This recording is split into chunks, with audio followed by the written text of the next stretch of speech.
ఓం శ్రీ గురు ఉపదేశం. శ్రీ గురుభ్యో నమ. కృష్ణం వందే జగద్గురుం. గురూపదేశం ఛానల్కి స్వాగతం.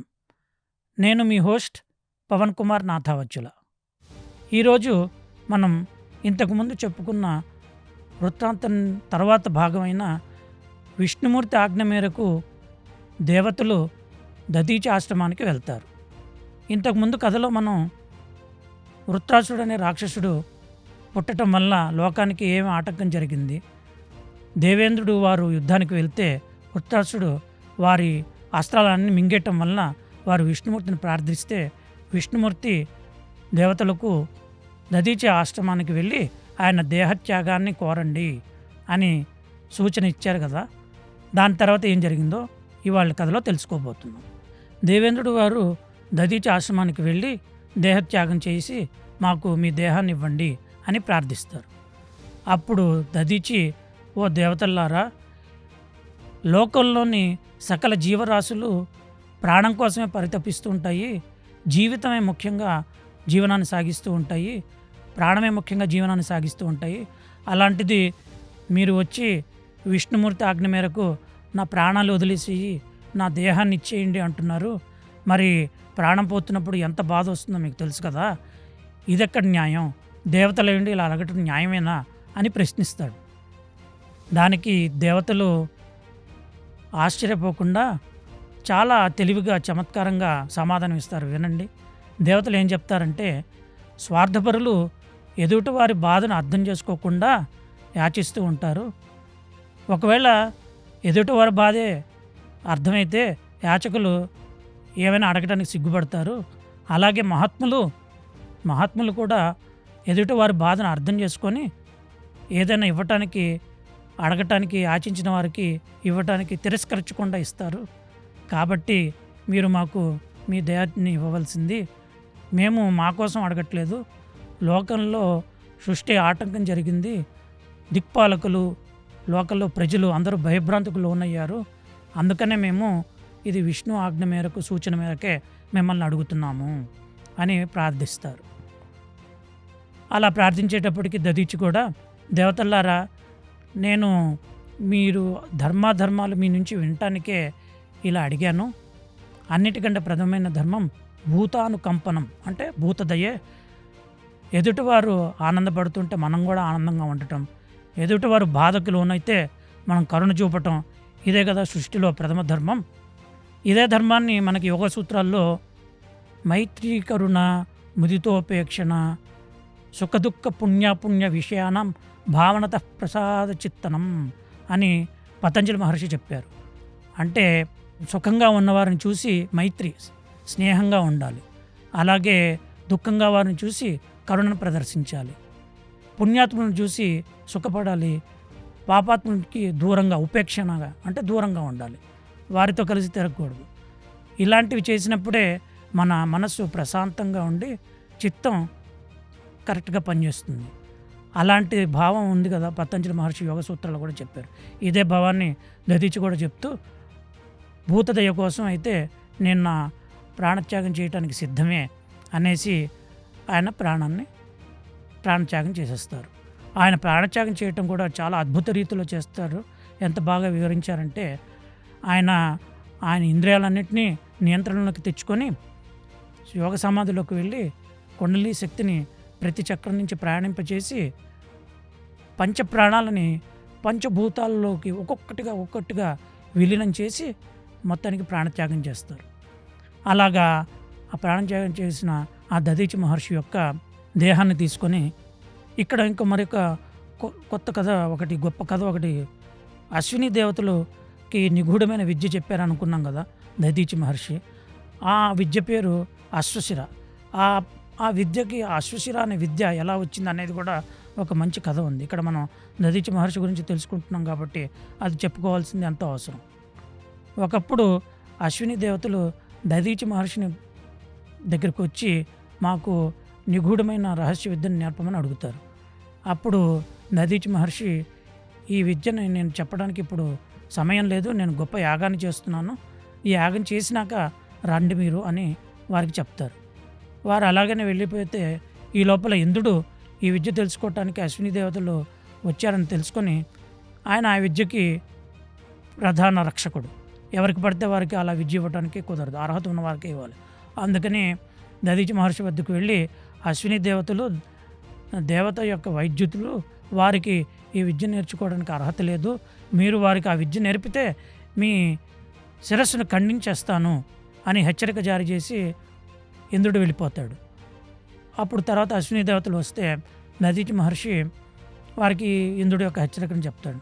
ఇలాగా నా శిరస్సు తెగిపోతుంది మీకు విద్య చెప్తే అంటే, అప్పుడు అశ్విని దేవతలు మాకు తలని మార్చి మళ్ళీ పెట్టగల విద్య తెలుసు, ఇప్పుడు అయితే ఇంకా సైన్స్ అంతా ముందుకు రాలేదు, కానీ అప్పట్లో అలాగా హెడ్ ట్రాన్స్ప్లాంటేషన్ కూడా చేయగల విద్య ఉందన్నమాట, మేము చేస్తాము అని వారు ఏం చేస్తారంటే ముందు ఒక గుర్రం యొక్క తల తీసుకొచ్చి దధీచి మహర్షికి పెడతారు.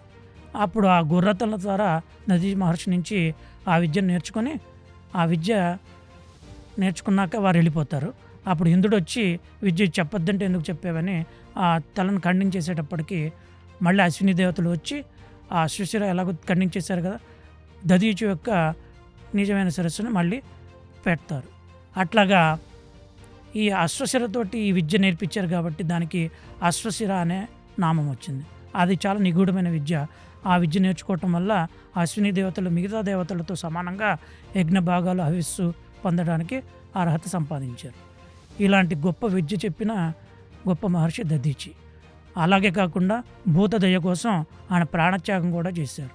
ఇలాంటి ఎందరో మహానుభావులు మన పురాణాల్లో పరుల కోసం దేహత్యాగం చేసిన వారు ఉన్నారు. ఇలాగా దేహత్యాగం చేసినాక విశ్వకర్మ వచ్చి ఆ దధీచి యొక్క ఎముకలతోటి అనేక ఆయుధాలు చేస్తాడు. అందులో 100 కణుపులు ఉన్న ఒక ఆయుధాన్ని చేస్తారు, అదే శతపర్వణం. దానికి వజ్రం అంత పదునుగా ఉండటం వల్ల దానికి వజ్రాయుధం అనే పేరు కూడా వచ్చింది. అలాగా దేవేంద్రుడికి వజ్రాయుధం తయారైంది.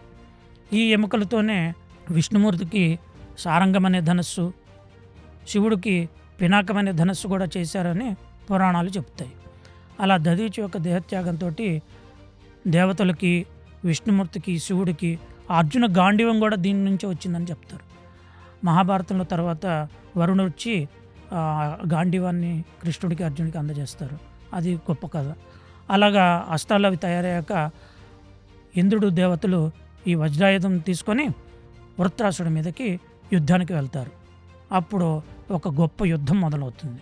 దేవతల వైపు వసువులు, రుద్రులు, ఆదిత్యులు, అలాగే ముఖ్యమైన దేవతా ప్రముఖులు ఆదిత్యుడు, వాయువు, దిక్పాలకురు, ఇంద్రుడితో సహా పితృదేవతలు, మరుత్తులు, ఇలాగా దేవతా సైన్యం అయితే అసురుల వైపు వృత్రాసుడితో సహా దానవులు, రాక్షసులు, నరమాంస భక్షకులు, యక్షులు, నిముచి, మాలి, సుమాలి, శంభుడు, ఇలాగా మిగతా అసురులందరూ వారి వైపు ఉండి యుద్ధానికి సన్నద్ధమవుతారు. ముందుగా దేవతలు చూసిన వెంటనే అసురులు అనేకమైన బాణాలను, అస్త్రాలను ఒకదాని వెంటనే పుంఖాలుగా వదిలేస్తారు. అవి ఎంత ఒత్తుగా వస్తాయంటే ఆ అస్త్రాల మేఘాల్లోకి వీళ్ళు దేవతలు పూర్తిగా కప్పబడిపోతారు. ఎలాగైతే మబ్బులతో కప్పబడిన ఆకాశంలో మనకి ఏ నక్షత్రమో కనిపించదో అలాగా ఈ అస్త్రాలతో పూర్తిగా కప్పబడిన దేవతలు అసలు కనిపించరు మనకి. కాకపోతే దేవతలు కూడా చాలా ధైర్యంగా చెక్కు చెదరకుండా వారి అస్త్రాలను ప్రయోగించి ఈ బాణాలు, అసురులు ప్రయోగించిన అస్త్రాలు చేరే లోపల వాటిని ముక్కలు చేసేస్తారు. అది చూసిన రాక్షసులు తల ఒగ్గకుండా మళ్ళీ వదులుతారు అస్త్రాలను. మళ్ళీ దేవతలు వెంటనే చాలా తేలిగ్గా ముక్కలు చేసేస్తారు. ఇలాగా 2-3 సార్లు పునరావృతం అయ్యేటప్పటికీ రాక్షసుల యొక్క అస్త్ర నిల్వలు తగ్గిపోతాయి. దానివల్ల వారేం చేస్తారంటే అక్కడున్న వృక్షాలను, పర్వతాలను, పెద్ద పెద్ద శిఖరాలను తీసుకొని వీరిపైన విసరటం మొదలెడతారు. వాటిని కూడా దేవతలు ముక్కలుగా చేసేస్తారు. అప్పుడు ఇంకేం చేయాలో తెలియక చిన్న చిన్న రాళ్ళు కూడా, అంటే స్టోన్ పెల్టింగ్, అప్పటి నుంచి రాక్షసులకు అది అలవాటు అనమాట. స్టోన్ పెల్టింగ్ చేస్తూ ఉంటారు. అవి కూడా చేసేటప్పటికి ఇక రాక్షసులకు అర్థమైపోతుంది దేవతలు వజ్రాయుధం అనే ఆ గొప్ప ఆయుధాన్ని సంపాదించారు, దానివల్ల వాళ్ళు మిక్కిరి బల సంపన్నులైపోయారు, మనకి ఓటమి ఖాయం అనేసి పారిపోవటం మొదలెడతారు. ఇది గమనించిన వృత్రాసురుడు వారిని ప్రోత్సహించి యుద్ధంలో పాల్గొనమని చెప్పడానికి ఎక్కడికి పారిపోతున్నారు, యుద్ధంలో జీవించిన ప్రతివాడికి మరణం తప్పనిసరి, జాతస్య ధ్రువోహి మృత్యం అని ఉంది కదండి. అలాగా జీవించిన ప్రతివాడికి మృత్యువు తప్పదు, కానీ కీర్తిని సంపాదించాలంటే 2 ముఖ్యమైన మరణాలు ఉన్నాయి. అందులో మొదటిది ధ్యాన యోగ ద్వారా మరణాన్ని అంటే తనుని చాలించడం, రెండోది వీరమరణం పొందడం. అలాంటి వీరమరణం మనకు వస్తుంటే మీరు పారిపోతారేంటి, నవ్వుతూ స్వాగతించాలి, కానీ నాతో కలిసి పోరాడండి, నేను మీకు విజయం తెప్పిస్తాను అంటూ వృత్రాసురుడు వారికి ప్రోత్సహించినా కూడా వారు భయంతో అలాగే పారిపోతూనే ఉంటారు. ఇది గమనించిన దేవతలు ఇదే అదునుగా చేసుకొని పారిపోతున్న వారిని కూడా వెంటబడి సంహరిస్తూ ఉంటారు.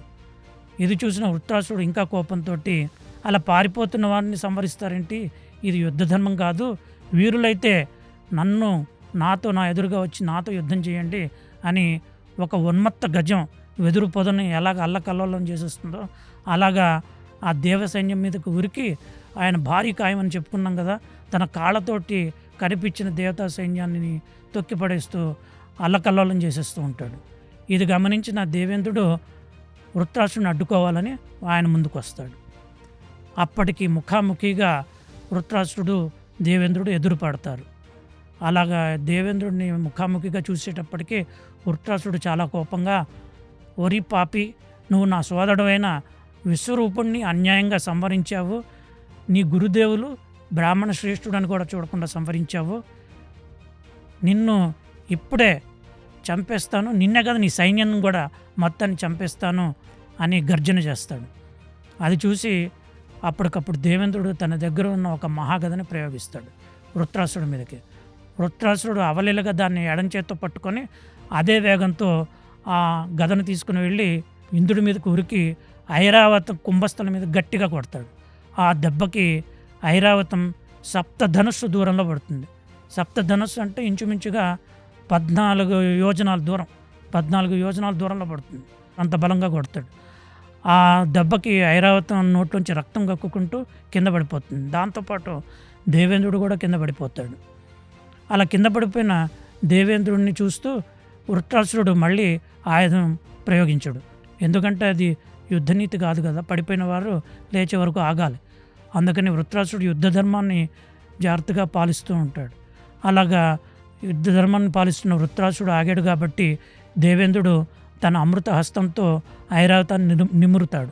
నిమిరేటప్పటికీ ఐరావతంకి తగిలిన గాయాలన్నీ మాయమైపోయి కోలుకుంటుంది. కానీ దేవేంద్రుడు మహాగదను ప్రయోగించినప్పుడు విఫలమైపోయింది కదా, అది మరి వజ్రాయుధం ప్రయోగించినా విఫలమవుతుందేమో అని సందిగ్ధలో పడి ఆలోచిస్తూ ఉంటాడు. ఇది గమనించిన వృత్రాసురుడు, ఓ ఇంద్ర, నువ్వు వజ్రాయుధం తీసుకో, ఆ వజ్రాయుధంలో అభేద్యమైన నారాయణ కవచము, దధీచు యొక్క తపశ్శక్తి ఇమిడి ఉన్నాయి, అవి తీసుకొని నా మీద ప్రయోగించు, వాటితో నన్ను చంపేసి నేను ఎప్పుడెప్పుడు ఈ బంధాల నుంచి విడిపడి ఆ ఋషికేశుడు పాదాల చెంతకు చేరాలా అని ఆలోచిస్తున్నాను, ఎప్పుడు చేరుకుంటానా అని తపిస్తున్నాను. నేను ఆ విష్ణుమూర్తి యొక్క దాసుడిని, భక్తులకు భక్తుడిని, ఎప్పుడక్కడికి చేరుతానా అని తపన పడుతున్నాను, నన్ను తొందరగా చంపేసి. ఎందుకంటే విష్ణుమూర్తిని ప్రార్థించిన వారిని విష్ణుమూర్తి తన భక్తులుగా అటు స్వకామ అని పదాన్ని ప్రయోగించారు. స్వకామ అంటే తనవారిగా ఎన్నుకుంటాడు. అలాగా ఎవరినైతే ఎన్నుకుంటారో వారిని భౌతిక ఐశ్వర్యాల నుంచి దూరం చేసి ధర్మార్థ మోక్ష కామాలు అంటారు కదండి, అందులో అర్ధకామాల మీద విరక్తి చేయించి ధర్మం మీద వెళ్ళేట్టుగా, చివరికి మోక్షం కలిగించేట్టుగా ఎంతో కరుణతో విష్ణుమూర్తి మన జీవితాన్ని సాఫల్యం చేస్తారు. అలాంటి విష్ణుమూర్తిని నేను ప్రార్థిస్తున్నాను, మనస వాచ కర్మణ నా జీవితం ఆయనకే అంకితం, నన్ను త్వరగా చంపేయి అని ఆయన భక్తి భావనలో లీనమైపోయి విష్ణుమూర్తిని ప్రార్థిస్తూ ఉంటాడు. ఇది చూసి అందరూ ఆశ్చర్యపోతారు, అసురుడేంటి ఇలాగ మాట్లాడుతున్నాడు ఏంటి. ఇంతలోపలే మళ్ళీ తేరుకొని యుద్ధాన్ని కొనసాగించి తన దగ్గర మొదలే చెప్పుకున్నాగా ఒక భయంకరమైన త్రిశూలం ఉందని, ఆ త్రిశూలాన్ని దీంతో నీ చావు ఖాయమని ఇంద్రుడి మీదకి విసిరేస్తాడు. ఆ త్రిశూలం నిప్పులు చెరుగుతూ సుడులు తిరుగుతూ ఒక ఉల్క పాతంలాగా మహావేగంగా వచ్చి ఇంద్రుడి మీదకి వస్తూ ఉంటుంది.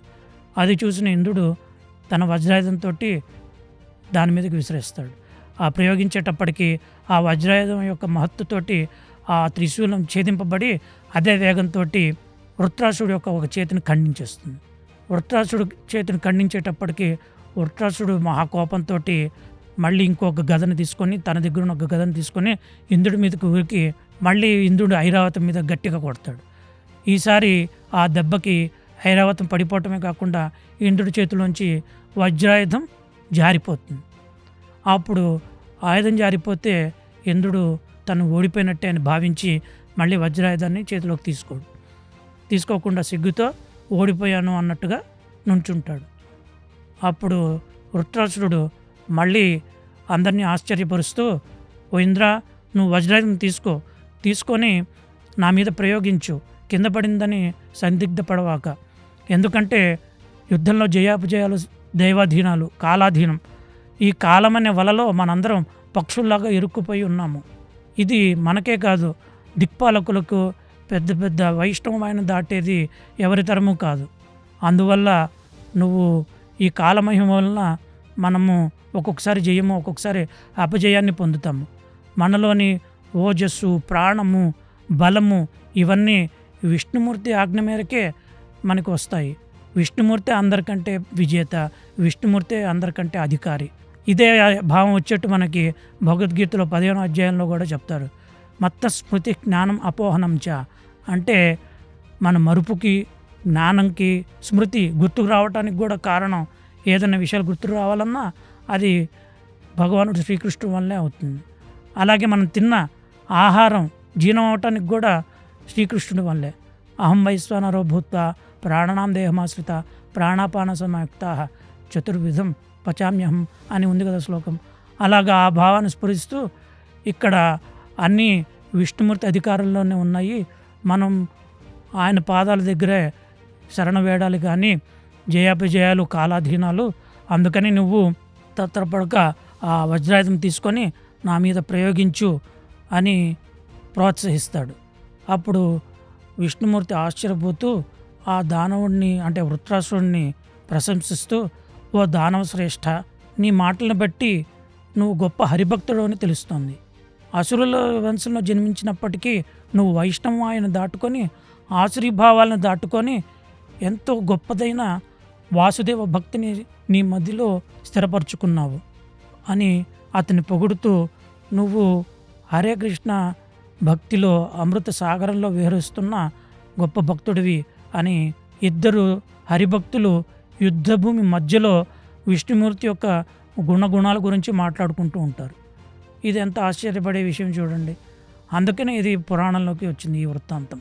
అలాగ వారు విష్ణుమూర్తి యొక్క గుణగణాలని ప్రశంసించుకుంటూ తమ తమ కర్తవ్య పాలన చేయాలి కాబట్టి మళ్ళీ యుద్ధం మొదలెడతారు. ముందుగా వృత్రాసుడు ఒక పెద్ద పరిగె తీసుకొని దేవేంద్రుడి మీదకి విసురుతాడు. అప్పుడు దేవేంద్రుడు వజ్రాయుధం ప్రయోగించి ఆ పరిగెని తునాతుకలు చేసి అదే వేగంతో వృత్రాసుడు రెండో చేయిని కూడా ఖండించేస్తుంది. అలాగ రెండు చేతులు తెగిపోయిన వృత్రాసురుడు రక్తం కారుతూ రెక్కలు తెగిన ఒక పెద్ద ఎర్రటి పర్వతంలా కనిపించాడు. ఇంతకుముందు పర్వతాలకు కూడా రెక్కలు ఉండేవి. అవి సృష్టి కార్యక్రమాలకి ఆటంకం కలిగిస్తూ లోకుల్ని భయభ్రాంతులు చేయటం వల్ల మళ్ళీ దేవేంద్రుడే ఆ పర్వతాల యొక్క రెక్కలను కొట్టేసి, ఇది రామాయణంలో కూడా మనకి వస్తుంది కదా, హనుమంతుడికి మైనాకుడు అనే పర్వతం వచ్చి సేద తీర్చేటానికి వస్తుంది. అది సముద్రంలో దాక్కుంటుంది. ఆ ఒక్కదానికి రెక్కలు ఉంటాయి. ఇది పెద్ద కథ, ఇది ఇంకో ఉపాఖ్యానంలో తెలుసుకోవచ్చు మనం. అలాగా దేవేంద్రుడు రెండు చేతులు నరికేసేటప్పటికి వృత్రాసురుడు రక్తం కారుతూ పెద్ద పర్వతంలా కనిపిస్తాడు ఎర్రగా. అయినా వృత్రాసురుడు యుద్ధం కొనసాగిస్తూనే ఉంటాడు. ఆయన తన నోరును చాలా పెద్దగా తెరిచి నాలుకను బయటపెట్టి మహాసర్పంలాగా, ఒక కొండ చిలువలాగా ఎదురుగా వస్తున్న వాళ్ళందరినీ మింగేస్తూ ఉంటాడు. అలాగే ముందుకొచ్చిన దేవేంద్రుణ్ణి ఐరావతంతో సహా మింగేస్తాడు. అది చూసిన అక్కడ వారందరూ భయభ్రాంతులైపోతారు. అరే, దేవేంద్రుడిని మింగేస్తాడు, ఇప్పుడు దేవేంద్రుడికి ఏమవుతుందో అని. కాకపోతే దేవేంద్రుడు యోగశక్తి సంపన్నుడు. అలాగే వజ్రాయుధం కూడా అతని వద్ద ఉంది. నారాయణుడి దీవెనలు కూడా అతని వద్ద ఉన్నాయి కాబట్టి ఆయన వృత్రాసుడిలో ప్రవేశించినప్పటికీ ఏమీ కాకుండా తన వజ్రాయుధంతో వృత్రాసుడు ఉదరాన్ని కోసి బయటకు వస్తాడు. బయటకు వచ్చిన వెంటనే తన వజ్రాయుధంతో వృత్రాసుడు తలని ఖండించేస్తాడు. కానీ ఆ తల అంత తేలిగ్గా తగదు.